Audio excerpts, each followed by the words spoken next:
Halo bosku, kembali saya Timothy di sini. Selamat datang di channel Timothy AG Jok. Setelah hari ini saya akan memberikan tips modifikasi buat kalian yang punya Innova Reborn, yang kalian pengen modifikasi Captain Seat, kalian pengen interiornya itu sedikit ada sentuhan dengan idealisme mobil-mobil Eropa. Nah, jadi mobilnya akan kita modifikasi di bagian interiornya, di jok kulit, lalu di bagian dashboard, di bagian door trim, setir, handbrake, sampai ke shift knob-nya. Jadi kan bisa ikutin before, proses, dan afternya seperti ini.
Nah, jadi kalau misal kalian tuh punya Innova Reborn yang pre-facelift, itu kalian bisa banget facelift di AG Jok juga.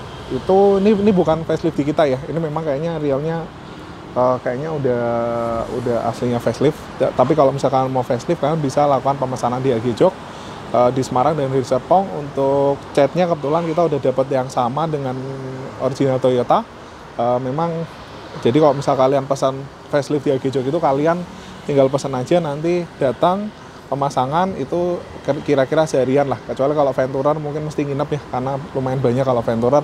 Tapi kalau untuk Innova tipe G, tipe V, tipe Q, kalau main facelift itu waktunya lumayan cepat. Nah, jadi kalau Innova sendiri untuk warna hitam itu wajib banget kalian lakukan nano keramik coating supaya cat itu lebih keras, karena cat aslinya ini dia lumayan lembut, jadi lumayan gampang baret kalau dicuci. Nah, lalu untuk lampu sendiri Innova ini kalau yang udah facelift itu dia lampunya memang udah ada ininya ya. Nah, jadi kalau misal kalian itu punya Innova itu, saya juga pengen tanya sebenarnya lampu Innova itu lebih baik dipertahankan standar atau kalian bisa tambahin mini proyektor, lebih baik mana? Atau mungkin ada pengalaman pakai lampu yang ganti proyektor, plus minusnya apa? Silahkan komen aja di bawah. Lalu untuk facelift Innova sendiri, kalau kita ngomong tentang facelift Innova, sebenarnya ada beberapa macam ya. Ada facelift Innova tipe G, ada facelift Innova tipe V, bahkan sampai Venturer. Nah, kalau untuk facelift Innova Venturer biasanya di sini tuh udah black chrome. Kalau tipe V ini ya grillnya kan ada 5 ya. Jadi grill abu-abu. Di sini black piano. Lalu kalau yang Innova tipe V di sini tuh sudah ada lubang sensornya. Nah, tapi kalau tipe G itu memang belum ada. Jadi tipe G nggak ada corner sensornya, sensornya cuma di bagian belakang aja.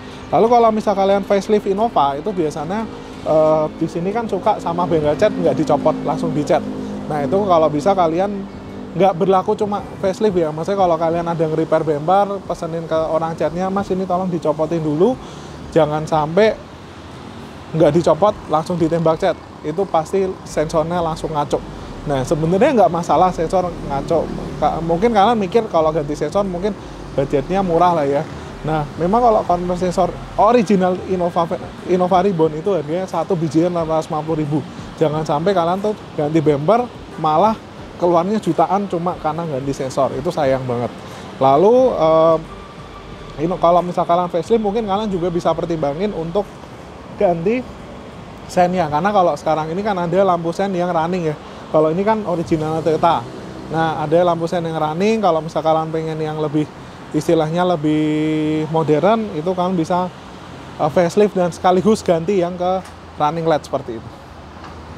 Nah, mungkin kalau dari segi kaki-kaki itu kemarin kalau misal kalian tuh ngerasa Innova kalian kurang stabil, itu saya merekomendasikan banget untuk kalian pasang Ultra Racing di bagian depan. Karena kalau Ultra Racing sebenarnya kalian bisa pasang stabilizer, otomatis kalau misal kalian di bagian kaki pasang stabilizer itu pasti mobil jadi lebih rigid, kena kontur jalan lebih kerasa, tapi ya dibayar dengan kestabilan.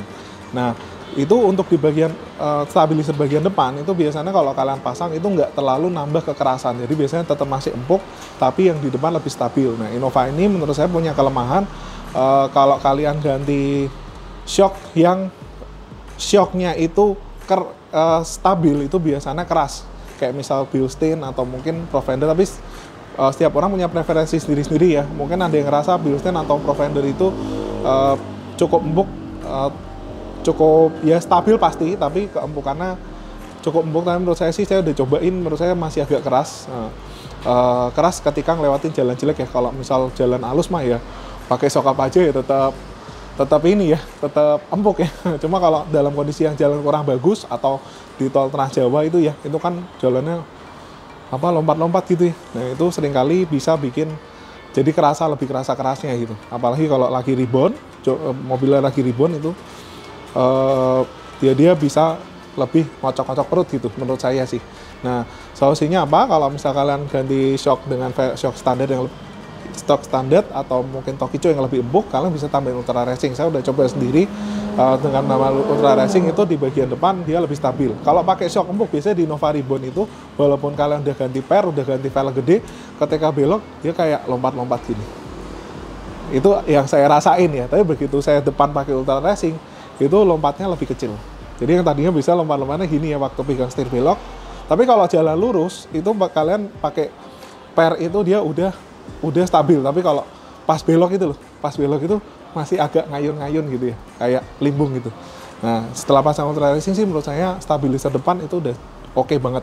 Nah, kalau kalian pengen ultra racing juga kalian bisa melakukan pembelian di AG Jok juga. Nah kalau di bagian belakang pakai ultra racing jujur menurut saya masih menambah kekerasan ya, apalagi waktu lagi ada polisi tidur atau gundukan itu ya otomatis dia lebih keras karena ribbonnya lebih ditahan ya seperti ini. Nah kita langsung review di bagian interior. Nah, jadi kita kalau ngomong interior, itu pasti biasanya yang jadi patokan adalah mobil-mobil Eropa. Biasanya mobil Eropa itu dia punya interior lebih excellent, lebih mewah, feel-nya beda. Nah, gimana sih mengaplikasikan sebuah idealisme interior mobil Innova ke sebuah Innova Reborn? Jadi sebenarnya kalau Innova Reborn ini kalian pengen full package, itu bisa dashboardnya dibikin soft touch juga. Middle dashboardnya ini juga kalian bisa retrim seperti di Innova ini, kita tambahin busa sehingga kalau dipegang ini dia lebih empuk. Dan ini dengan benang biru ini jadi kayak keren banget deh. Jadi kalau misal kalian penyuka mobil-mobil BMW gitu ya, ini warna-warna biru ini sering dipakai untuk BMW M Series gitu, yang seri-seri lama.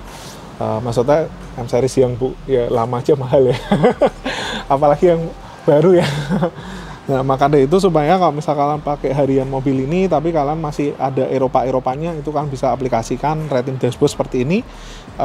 Tapi memang kalau retrim dashboard seperti ini memang kalau kalian itu punya panelnya wood panel bisa bilang agak sayang juga. Tapi kalau misal kalian nggak keberatan dengan wood panelnya hilang ya, di retrim seperti ini juga cakep sekali. Lalu di bagian handbrake juga ini udah di retrim menggunakan stitching warna biru.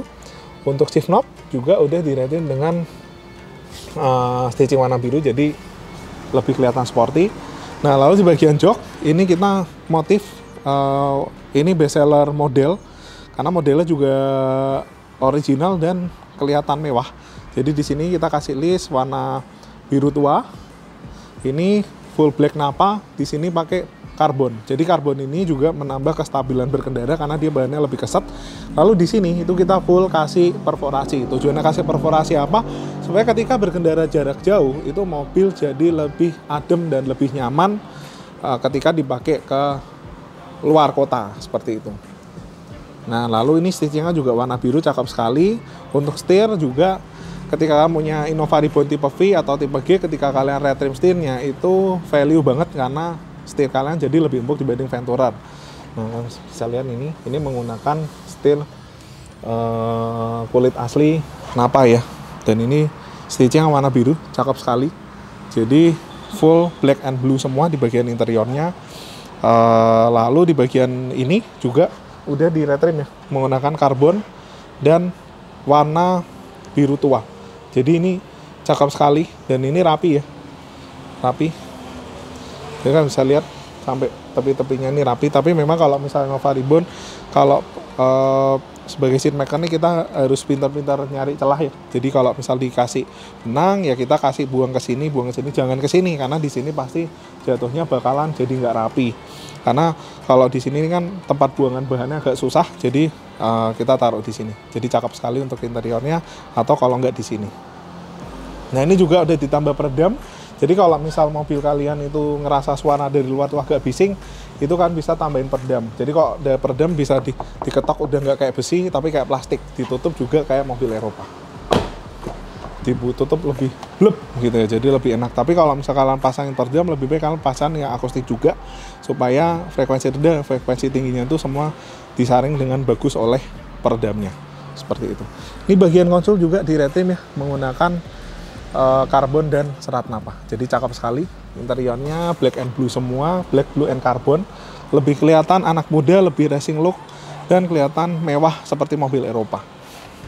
Nah, jadi ini sebenarnya di Innova ini juga udah diganti captain seat, tapi captain seatnya memang captain seat modifikasi ya, bukan original. Karena kalau misal kalian beli original pun itu biasanya mesti PO dan indennya lumayan lama dan mahal.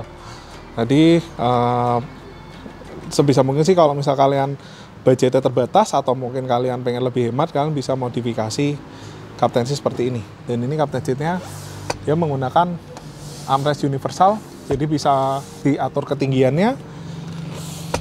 Nah, ini bisa diatur ketinggiannya. Kan nggak bisa diputar. Loh, kok nggak bisa diputar ya? Nantilah tanya Abang Baim. Nah, jadi kalau misal kalian itu pengen passenger quality duduknya lebih baik, itu bisa melakukan modifikasi captain seat seperti ini. Dan ini modifikasinya sama ya, jadi modelnya sama dengan sama. Di sini pakai karbon, dan ini ada perforasi di sini. Di belakang ini duduk bisa tetap adem. Lalu di bagian door trimnya juga menggunakan serat napa dan karbon. Stitchnya juga biru. Nah, jadi seperti itu ya bosku untuk modifikasi Nova kali ini. Kalau kalian berminat sama modifikasi seperti ini, bisa melakukan pemesanan di AG Jok Semarang dan AG Jok Gading Serpong. Nah, kalau di Semarang kalian bisa melakukan pemesanan di Budaya Jas Moro. Kalau di Serpong kalian bisa ke Ruko Mendrisio 2 Blok B nomor 30. Nah, seperti itu. Jadi gitu ya bosku, sampai ketemu lagi di video selanjutnya. Thank you bos.